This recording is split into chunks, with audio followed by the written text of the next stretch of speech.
사도신경으로 신앙 고백하시겠습니다. 전능하사 천지를 만드신 하나님 아버지를 내가 믿사오며 그 외아들 우리 주 예수 그리스도를 믿사오니 이는 성령으로 잉태하사 동정녀에게 나시고 본디오 빌라도에게 고난을 받으사 십자가에 못 박혀 죽으시고 장사한 지 사흘 만에 죽은 자 가운데서 다시 살아나시며 하늘에 오르사 전능하신 하나님 우편에 앉아 계시다가 저희로서 산 자와 죽은 자를 심판하러 오시리라.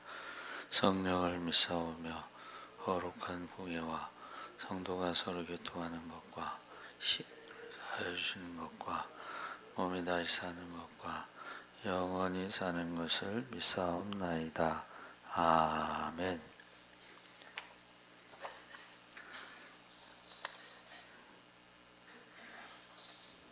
찬송가 502장 찬송하시겠습니다.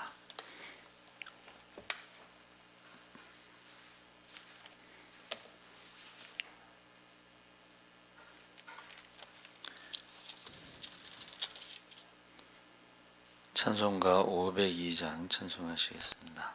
빛의 사자들이여 어서 가서 어둠을 물리치고 주의 진리 모르는 백성에게 복음의 빛 비춰라. 빛의 사자들이여 복음의 빛 비춰라. 죄로 어두운 밤 밝게 비춰라. 빛의 사자들이여 선한 사역 위하여 힘을 내라. 주 함께 하시겠네. 주의 크신 사랑을 전파하며 복음의 빛 비춰라. 빛의 사자들이여 복음의 빛 비춰라. 죄로 어두운 밤 밝게 비춰라. 빛의 사자들이여 주님 부탁하신 말 순종하여 이 진리 전파하라. 산을 넘고 물 건너 힘을 다해 복음의 빛 비춰라. 빛의 사자들이여 복음의 빛 비춰라. 죄로 어두운 밤 밝게 비춰라. 빛의 사자들이여 동서남북 어디나 땅끝까지 주님만 의지하고 눈 어두워 못 보는 백성에게 복음의 빛 비춰라. 빛의 사자들이여 복음의 빛 비춰라. 죄로 어두운 밤 밝게 비춰라. 빛의 사자들이여. 하나님 말씀은 룻기서 4장 13절에서 17절까지 교독하겠습니다. 406쪽에 있습니다. 구약성경 406쪽.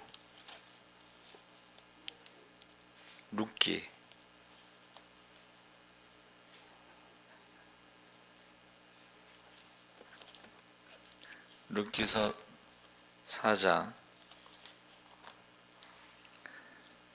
13절에서 17절 교독을 하겠습니다. 이에 보아스가 룻을 맞이하여 아내로 삼고 그에게 들어갔더니 여호와께서 그에게 임신하게 하심으로 그가 아들을 낳은지라.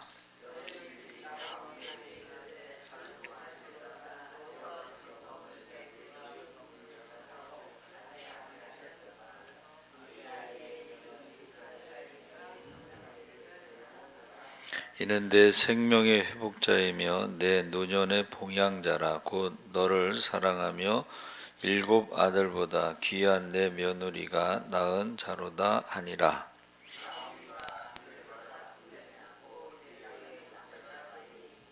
17절 함께 읽겠습니다. 그의 이웃 여인들이 그에게 이름을 지어주되 나오미에게 아들이 태어났다 하여 그의 이름을 오벳이라 하였는데 그는 다윗의 아버지인 이새의 아버지였더라. 아멘. 할렐루야. 잘 오셨습니다. 좋은 아침입니다. 어제에 이어서 오늘은 고엘은 고엘인데 어제는 결혼이라고 그랬죠. 고엘의 핵심이 결혼이다. 오늘은 축복. 고엘의 핵심이 결혼이고 그리고 축복입니다. 그래서 축복 고엘이라는 제목으로 말씀을 나누는데 9절에 보아스가 장로들과 모든 백성이 이르되 내가 엘리멜렉과 기론과 말론에게 있던 모든 것을 나오미의 손에서 산 일에 너희가 오늘날 증인이 되었고 해서 고엘의 의무를 다했다 이런 말이죠. 그러니까 증인이 됐다는 것은 그 당시에는 이 문서로 된 계약서 같은 게 없었으니까 많은 사람들이 증인을 세워가지고 확정 짓는 것이 그게 계약이에요. 계약. 그래서 엘레멜렉의 모든 것, 법적인 무게를 지닌 설명이다. 그래서 지금 보아스가 말하는 것은 법적으로 이제 계약서를 쓰는 것과 같다는 거죠. 그래서 토지는 물론 하나밖에 없었지만 고인의 죽음으로 인해 계속 소유권이 상속되었기 때문에 그렇게 표현한 것입니다. 그래서 나오미의 손에서 엘리멜렉의 기업에 대한 상속권은 룻에게 있었습니다. 근데 그녀가 이제 이방 여인이기 때문에 여러 가지 어려움이 있었죠. 그래서 시모 나오미가 그 권한을 고엘 제도에 대해서 시어머니가 이제 대신 대행하는 거죠. 너희가 오늘날 증인이 되었고 해서 고대에는 지금처럼 문서상의 계약 행위가 없었고 그렇지만 모든 교역과 거래에 있어서 그 계약은 많은 사람들 앞에서 구도, 말로 확정하는 것으로 계약이 성립되는 것입니다. 그러니까 증인들이 많아야 됩니다. 증인들이. 그래서 우리 그 비슷한 게 이제 지금도 그 흔적이 남아 있는 게 뭐냐면 많은 하객들을 모셔놓고 결혼식을 하잖아요. 그게 증인이 되는 거예요. 결혼식에 하객들이 많다는 것은 그 사람들이 이제 증인이 돼. 그래서 재미난 것이 이제 우리나라는 그렇게 안 하는데 이제 외국 같은 데는 뭐라 그래요?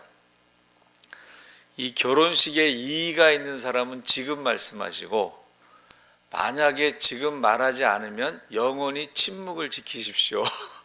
그 말이 뭐냐면 그 계약이 이제 성립됐다, 확정됐다, 이제 바꿀 수 없다, 이제 그런 말이죠. 우리나라는 그렇게 하면은 그렇게 하는 걸 못 봤어요, 그렇죠? 이 결혼에 대해서 이의가 있으면 지금 말씀하십시오. 그리고 지금 침묵하면 영원히 침묵하십시오. 이런 말이 없죠. 그래서 지금 10절에 말론의 아내 모압 여인 룻을 사서 나의 아내로 취하고, 룻을 샀다는 것은 돈으로 샀다는 게 아니고 결혼 아내로 받아들였다 이런 말입니다. 그 죽은 자의 기업을 그 이름으로 있게 하여 룻과 자신 사이에서 태어날 아들로 하여금 엘리멜렉 가문의 이름으로 기업을 있게 한다. 성문에서 끊어지지 않게 한다는 말은 성문을 오가는 사람들 중 한두 사람이라도 엘리멜렉 가문의 후손에 대하여 이야기하면 결국 많은 사람들에게 전달될 것이니 그로 인해서 그 가문이 끊어지지 않았음을 알게 될 것을 뜻한다. 증인의 의무가 있죠. 증인의 의무가 뭐예요? 자기가 목격한 것을 그대로 말하는 거야. 지금 보아스가 룻을 아내로 맞이했다 하는 그것을 사람들에게 말할 수 있는 의무가 있어요. 그러니까 입소문을 내는 거예요. 입소문. 저희가 이제 매일 전도 나가서 그 과자를 주잖아요. 그러면 동네 할머니들이 앉아서 매일 받으면 미안하잖아요. 그러면 제가 뭐라 그러냐면 공짜는 없습니다. 공짜는 없어서 할머니들이 거기 앉아 있으면은 혹시 이제 새로 이사 와서 교회를 찾는 사람이 있으면은 예수사랑교회를 소개해 주면 된다. 공짜는 없습니다. 이제 그래요. 근데 실제로 그 어른들이 과자 먹고서 교회를 찾으면은 예수사랑교회를 소개해서 오시는 분들이 있어요. 그래서 한 번은 그 어떤 분이 오셔서 제가 여쭤봤더니 그분이 아들 집에 왔는데 그분도 아들 집에 왔는데 전도를 하셨나 봐. 그래서 이제 예수사랑교회도 전도를 많이 한다고. 그래서 이제 주일날 저희 교회 오셨어요. 근데 그분이 시골에서 수박 농사를 지신대. 수박. 그러면서 그때 수박철이 안 됐나 하여튼 그러면서 수박 헌금을 하고 가셨어. 교인들 수박 이렇게 대접한다고. 그러니까 여러분 공짜는 없습니다.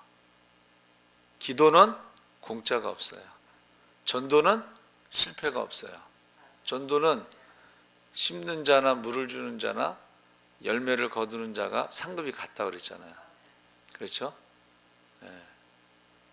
그래서 우리 시골에서 목회하는 친구도 뭐 월급도 없고 노인들 몇 분 계시고, 근데 교회는 오래돼 가지고 건물이 큰 게 2개 있어 갖고 관리비도 많이 나오고 그래서 그렇다고 그래요.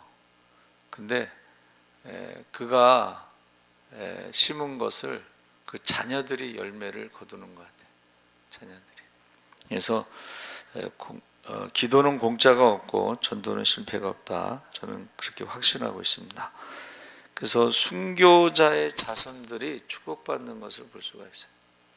순교자의 자손. 주기철 목사님의 그 손자 주한 장로교회가 우리나라에서 제일 큰 장로교회인데 그 후임자가 주기철 목사님 손자가 후임자가 담임 목사가 됐는데 원래 교수였는데 거기 담임 목사가 됐어요. 그 간증을 한번 들어봤어요. 근데 참 간증이 굉장히 은혜스럽습니다. 성문에 있는 모든 장로들에게 이르되 우리가 증인이 되노니 여호와께서, 성문에 있는 모든 백성과 장로들이 가로되 우리가 증인이 되노니 여호와께서 내 집에 들어가는 여인으로 이스라엘 집을 세운 라헬, 레아 2사람과 같게 하시고. 라헬과 레아가 누구예요? 야곱의 부인이죠. 축복을 하는 거예요 지금. 그러면서 그러니까 증인들이 하는 일이 뭐냐면 축복하는 거예요. 축복. 그래서 2사람과 같게 하시고 너로 에브라스에서 유력하고 베들레헴에서 유명케 하시기를 원하며. 그래서 내 집에 들어가는 여인이 룻이죠. 라헬과 레아 2사람 같게 하시는 것은 야곱의 2 아내로서 이스라엘 12지파의 시조인 아들들을 낳은 어머니들이죠. 이에 장로들과 백성들이 현숙한 여자임을 베들레헴 온 주민이 알고 칭찬하던 룻도 역시 라헬과 레아처럼 여호와의 복을 받아 자녀가 번성하고 선민 이스라엘의 조상이 되기를 기원하는 것입니다. 에브랏에서 유력하고 베들레헴에서 유명케 하시기를. 에브랏은 이제 베들레헴의 옛 이름입니다.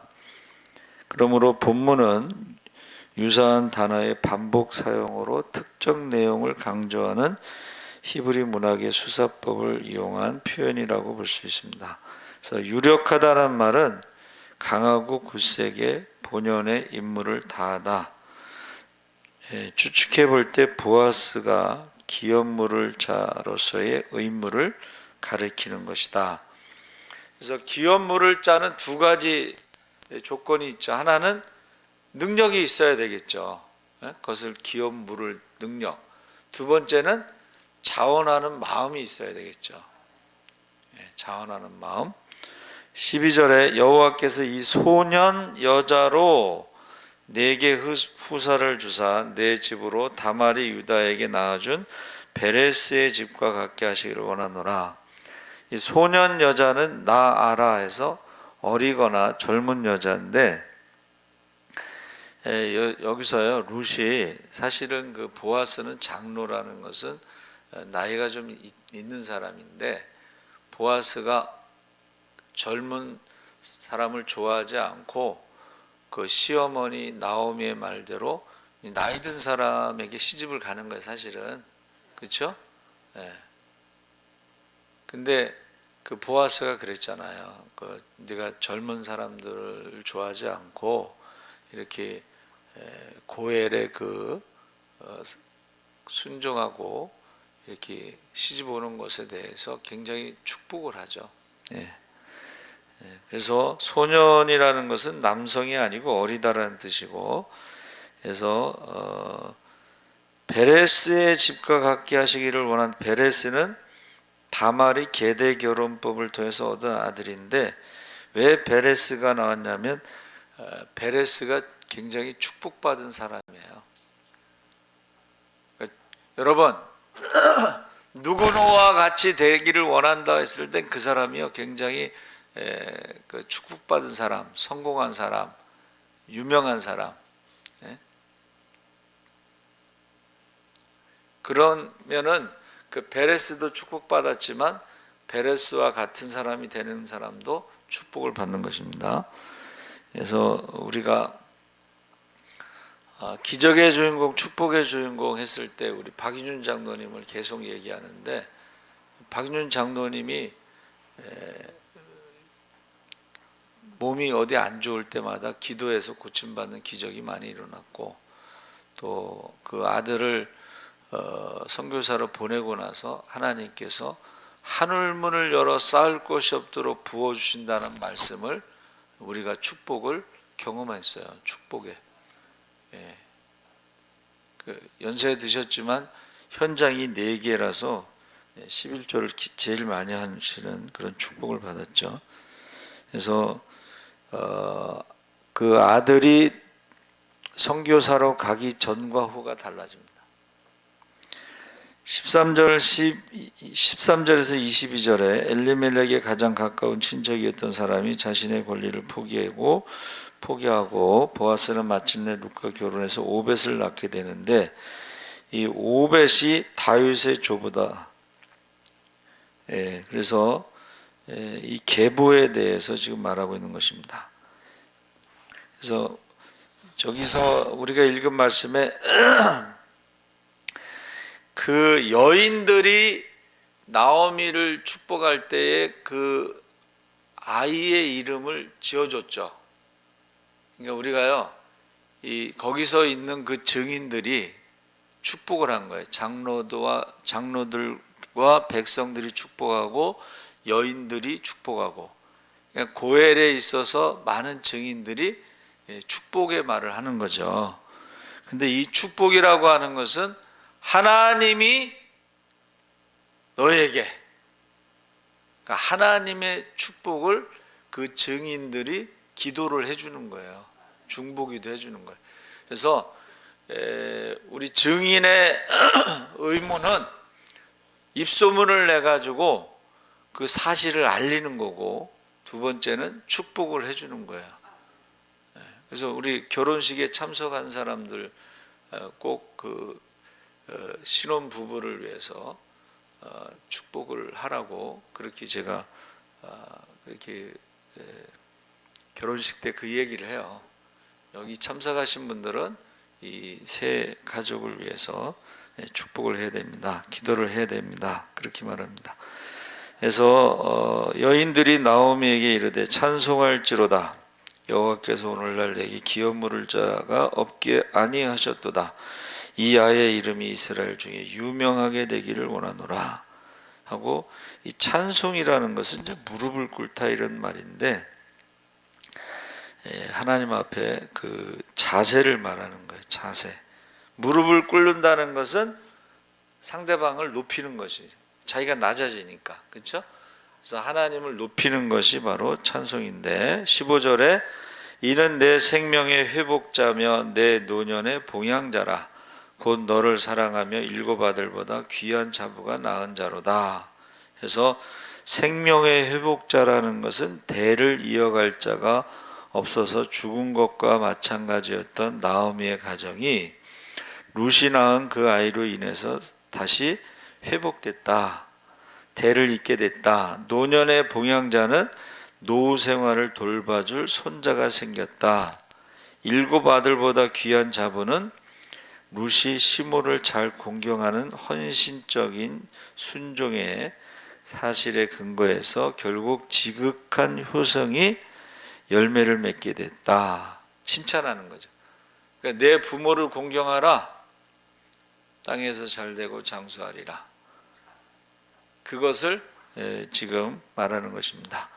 그래서 사무엘상 2장 5절에 일곱이라는 숫자보다 더 귀한 자부라고 표현한 것은 그만큼 룻의 효행을 높이 평가하고 있다. 자, 이 시대가 사사 시대입니다. 믿음이 없는 시대, 기드온 시대라고 보는데, 모압 여인이 이렇게 하나님 말씀대로 부모를 공경한 것이, 그 예수님께서 백부장의 믿음을 뭐라 그랬어요? 이스라엘 중에 이만한 믿음을 보지 못했다 그랬잖아요. 그러니까 이스라엘 중에 이만한 효도하는 며느리를 보지 못했다. 그 말하고 똑같은 거예요. 지금 최고의 칭찬이고 축복이죠. 16절에 나오미가 아기를 위하여 품에 품고 그의 양육자가 되니, 그래서 손자를 양육하는데 지극한 정성을 쏟았음을 시사해 주는데, 나오미가 손자를 자신의 양자로 삼았음을 가능성을 내포하고 있습니다. 17절 그 여인들이 그에게 이름을 주되 나오미가 아들을 낳았다 하여 그 이름을 오벳이라 했는데 그는 다윗의 아비 이새의 아비였더라 그랬습니다. 이 계대 결혼이라는 것이 하나님이 정하신 거죠. 그러니까 이것은 고엘은 하나님의 축복인데, 그 축복을 받도록 그 증인들이 이제 중보기도 축복기도 하는 거죠. 그래서 오벳이라는 말이 섬기는 자, 봉사하는 자, 예배자라는 뜻이 있어요. 그래서 하나님께 오벳이요, 하나님을 잘 섬기는 믿음의 사람이고 나오미를 잘 섬기는 효자가 돼서 결국 축복받을 수밖에 없어요. 여러분, 예배를 잘 드리는 사람이 축복받습니다. 우리가 하나님을 사랑하고 예배 드릴 때 기적의 주인공, 축복의 주인공이 되기를 축복합니다. 하나님을 사랑하고 잘 순종하고, 그게 예배라는 거죠. 베레스의 세계는 이러하니라. 베레스는 헤스론을 낳고, 세계라는 것은 이제 족보라는 뜻이고, 19절에 헤스론은 람을 낳고, 람은 아미나답을 낳고, 19절에서 22절에 이제 룻의 이름은 나오지 않는데 거기에 족보가 이제 나오는 거예요. 여기서 결론이 중요한 게 21절 22절에 살모는 보아스를 낳았고, 보아스는 오벳을 낳았고, 오벳은 이새를 낳았고, 이새는 다윗을 낳았더라. 그래서 예수님께서는 아브라함과 다윗의 자손으로 오셨는데, 그 아브라함과 다윗의 자손의 족보에 룻이 들어갔다는 거예요. 그리고 룻이 낳은 아들 오벳이 들어갔다. 오벳은 섬기는 자, 하나님께 예배를 잘 드리는 사람, 이웃을 내 몸과 같이 사랑하는 사람. 이웃을 내 몸과 같이 사랑한다는 것을 너를 낳아준 부모처럼, 내가 낳은 자녀처럼.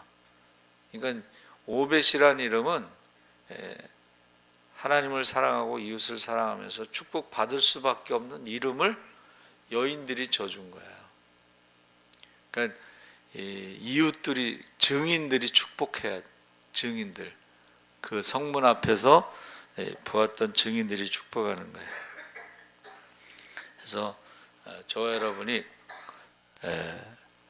고엘이라고 하는 것은 우리의 가장 가까운 고엘은 하나님이십니다. 할렐루야. 영접하는 자, 그 이름을 믿는 자들에게는 하나님의 자녀가 되는 권세를 주신 것이 고엘이에요. 살아계신 하나님 아버지 감사합니다. 하나님께서 고엘의 축복, 하나님께서 어머니의 하나님이 나의 하나님이라고 고백한 룻의 신앙 고백에 하나님께서 그에게 고엘의 축복을 주셨습니다. 하나님, 이제 하나님께서 믿음의 룻을 통해서 메시아가 이 땅에 오신 것처럼 또 우리가 우리의 믿음을 통해서 또 주님이 다시 오실 수 있는 그러한 축복을 받게 하여 주시옵소서. 감사하며 예수님의 이름으로 기도하옵나이다. 아멘. 하늘에 계신 우리 아버지여,